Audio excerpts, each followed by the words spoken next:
सबसे पहले आप सुनिए सरकार ने बजट में डिजिटल रुपी को लेकर ऐलान क्या किया।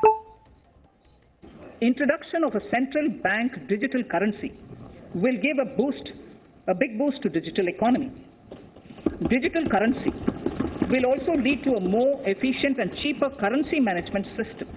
It is therefore proposed to introduce digital rupee using blockchain and other technologies to be issued by the Reserve Bank of India starting 2022 and 23.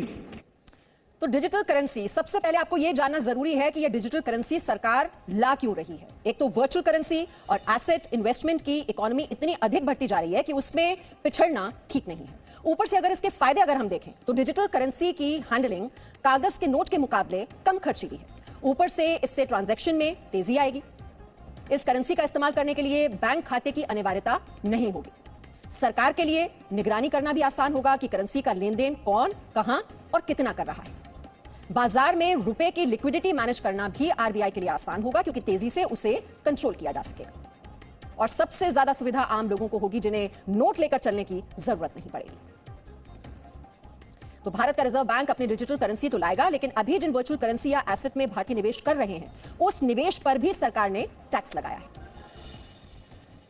Scheme for taxation of virtual digital assets. There has been a phenomenal increase in transaction in virtual digital assets. The magnitude and frequency of these transactions have made it imperative to provide for a specific tax regime.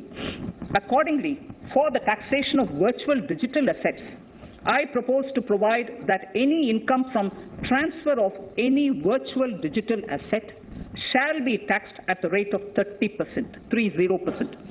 No deduction in respect of any expenditure or allowance shall be allowed while computing such income except cost of acquisition.